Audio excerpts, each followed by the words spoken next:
Alright guys, welcome back. If you want to see the end result, you go and watch the first clip I made. Well, I'm gonna show you now how I program this, and as I said, I'm doing it in Notepad++, which is I think great. And but first of all, we need to get the SQL going. I'm just gonna show you the structure here. It's looking like this. So we got a few folders and then a few files here. This file, chessmalt4 SQL. It's just like a notepad for myself. So if I if I have this, I can just copy and paste it into whatever to create those two tables. So you don't need to create each and every one of these by yourself. You can just copy paste it. So what you need first, you need to download maybe this one, XAMPP for Windows or whichever computer you're on, the equivalent. So I use this one, XAMPP. And you install this, and then you can use PHP and stuff like that, and you can run your SQL with this one. So you just have to install the XAMPP, and when you install the XAMPP, they tell you where to put all your projects. So my project is under htdocs. That's where I have all the things. So everything under htdocs I can access here. You see localhost, and I push, I got X here. So it's like standing in htdocs, like here. So localhost is going to htdocs here, and then everything in htdocs I can use. So you see here, I got the folder X, so I point to the folder X, and then I point to chessmalt, and then I got my index. So chessmalt, where is it? I go down there, and I point to this file here, index.php. Anyway, so you need to download this. You need to know where you're gonna put your project. I'm gonna put this out. So you got the code. So you need to put this under wherever you got your roots folder for Apache or this XAMPP for the server. All right. This is how to run it locally on the computer, and this is what you want to do, obviously. I'm talking now like you're a beginner, maybe you're not, so you just have to fast forward it. What I'm going to do is I'm going to try to, I have this code and I got this structure, so for you that know all these things, I'm not going to sit here and program things, write it out. What I'm going to try to do instead is I'm going to try to explain the code, what I've done. Like this. I put this in, blah blah blah, and then I go to the next one and the next one to explain this program. I think it's better than just writing out all the code. I know it's good to see the process to learn, but a lot of people are downloading the code and mess around with the code, and I think that is a good thing as well. So let's start anyway. So you have this XAMPP, you downloaded that, you pushed this, where is it, this one, you push start. That's the only two things you need to start, Apache and MySQL. When you've done that, you can go and open a web browser, and you just go to localhost, but you go to Php Myadmin here. You have put in a username and a password, so you need to do that as well. You go to here. This is Php Myadmin, and if I'm gonna put it live as well, And when you put it live, you have different, how should I call it?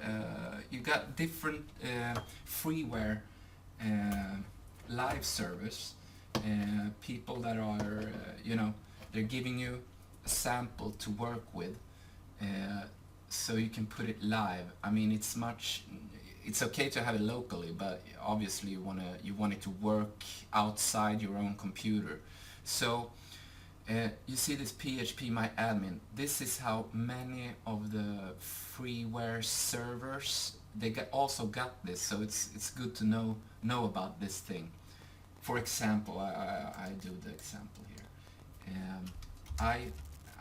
You know, I'm not. This is not a commercial for BIS and F, but this is what I use live right now. You come to this one when you log in, and for example, if I want to go and look at my SQL databases, it looks exactly the same as locally. So the only thing is that I can get all these, I can locally on my computer create all these databases, but here I can only have one database, and it's because it's free. If I want to have more databases like this, you need to pay. But just for tutorial and stuff like that, it's great to just have one live server that you can have to test your project live. Anyway, this is what I'm gonna show you how to put it out live in maybe the last video or something. Back to our thing here. So we got this SQL here. You create a new database. You see this is all in Swedish, but it looks the same. It would say new here in English. You push new, and you create something. You go and create it. Say you create chessmult. Well, I can just do one. Chessmult 5 and create. Now you got chessmult 5 and it's empty. Alright, so here it's empty, and it asks if I want to create a table. What you then can do is just go to this one, and this is just to insert SQL code. So I'm standing in this folder or database, and I push SQL. That means I'm gonna do something in chessmult 5. If I now go and I open this one up that you have in the folder I've given out, copy this and paste it into this SQL like that. I go here, and you see it says something bad. Let's see if it created something. No, it did not. Okay, what is it? Okay, we shouldn't start like this. it's bad, but just one thing. I'm gonna see what was the complaint. Table users, you have an error in blah blah blah. Okay, you just have to fast forward this, so I'm gonna just check this one out. Can't see anything. Okay, let's do one at a time. One thing at a time. So we created. Alright, let's create the chat table first, then see if that works. Okay, so that one worked. Chat worked. You see, you got chats there. Then what is wrong here? Not nil, auto increment, not nil. Usually it's the comma here, but user ID, game opponent.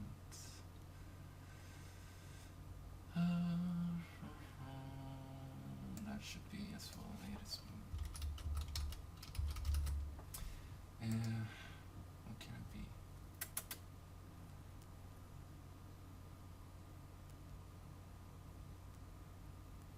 Jesus Christ! You just have to like.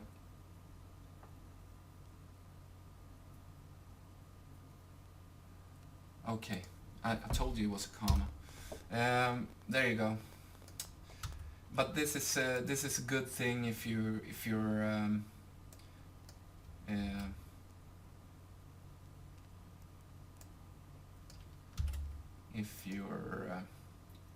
new to SQL and stuff like that. You don't have to put this in manually.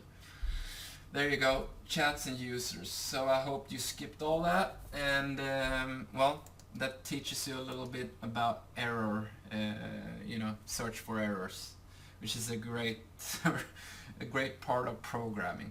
Anyway, chessmelt 5, but we're using this chessmelt 4. This is where I got, this is how it looks like right now. We got all these users in here now, and what do we got? We got user ID, which is the ID every time someone is registering for the page, you increment this by 1. So here you see 1, 2, 8, 9. So I've already taken out 3 to 7. Doesn't matter for the program. It's just, so we have a unique key for each user. Game opponent is if we're playing a multiplayer game, it puts the name of the opponent in this one here. So if you look here, Dia is playing against Aron, and Aron and Aron is playing against Dia. So you put the names here. You even got the game ID code here, which we're gonna look at afterwards. Game color, someone is gonna be white, someone is gonna be black. Use password, it's a hash, that's why it looks like this. I put in 111 and it becomes this, so everyone's got the same password. Move string, this is the multiplayer move. So the last move is going to be this in the multiplayer game. This one, latest move, is just against the computer. So you can argue about the names here, but this is how I put it in. Move string for multiplayer, latest move is also the move, but for the computer. Alright, so that's it for the user. Now you gotta have the chat as well. So you want to do a chat thing, we gotta have a chat table. So chat ID, same thing here. It's a unique key for each chat input. Alright, and chat user ID takes the ID from the user. So if Aron is saying something, he's number 8. So if number 8 is saying something, it's gonna say here number 8. So the computer knows it's okay, so it's Aron who said this. So when we output it, it's gonna be Aron here. Alright? And chat game ID, it's gonna be the game ID here. So we connect two players to each other. Not it can be a lot of it's gonna be like just you and opponent who's chatting in a game ID. When you're playing a multiplayer game, it's just you and opponent. So we need a game ID to identify which game it is. And then it's just chat text. So text here, and that's it. So that's the SQL explained. We're into 14 minutes in this video, so I'm gonna make another one. So this is the SQL then, and when you set this up, now we can connect to this database. So the first thing I'm gonna do in the next video is I'm gonna create this PHP, or show you this one, and that's just to connect to this database. That's the first thing, and then we're gonna start with this first page, and go through some other stuff. So thanks for watching, and I hope to see you in the next video.